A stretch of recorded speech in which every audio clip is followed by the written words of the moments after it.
صادق الوعد الأمين.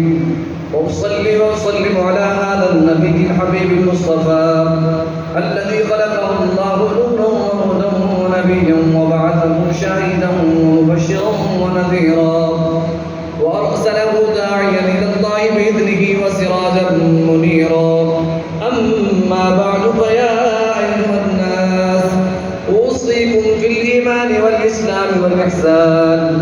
الإيمان أن تؤمنوا بالله وملائكته وكتبه ورسله واليوم الآخر والقدر خيره وشره من الله تعالى. هذا أساس عقائدنا في الدين. قال الله تعالى في كتابه المجيد: أعوذ بالله من الشيطان الرجيم. آمن الرسول بما أنزل إليه من ربه والمؤمنون كل آمن بالله وملائكته وكتبه ورسله لا نفرق بين أحد من رسله وقالوا سمعنا وأطعنا غفرانك ربنا وإليك المصير. بارك الله لنا ولكم في القرآن العظيم ونفعنا وإياكم بالآيات والذكر الحكيم. فاستغفروا الله لي ولكم واستغفروه إنه هو الغفور الرحيم.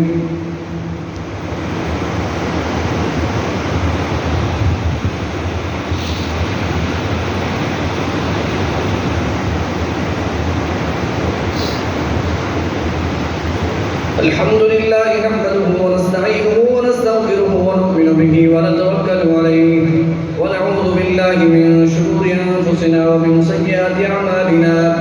من يهده الله فلا مضل له ومن يضلله فلا هادي له. ونشهد أن لا إله إلا الله وحده لا شريك له.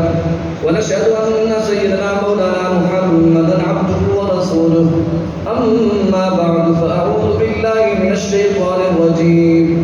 إن الله وملائكته يصلون على النبي يا أيها الذين آمنوا صلوا عليه وسلموا تسليما.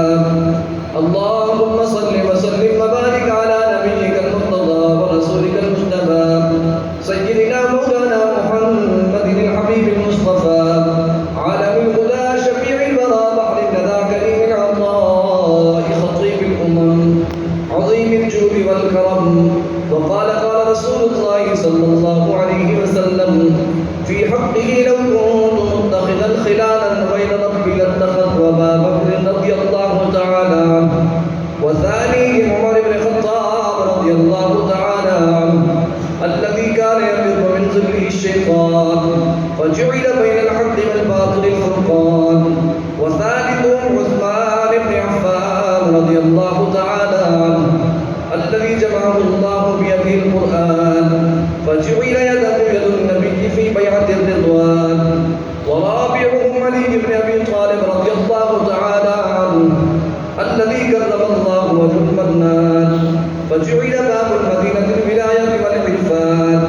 وقال الله تبارك وتعالى: إنما يريد الله ليذهب عنكم الرجس أهل البيت ويطهركم تطهيرا. عباد الله رحمكم الله، إن الله يأمر بالعدل والإحسان وإيتاء ذي القربى وينهى عن الفحشاء والمنكر والبغي يعظكم لعلكم تذكرون. وادعوه يستجب لكم ولذكر الله أعلى وأعظم وأكبر. الله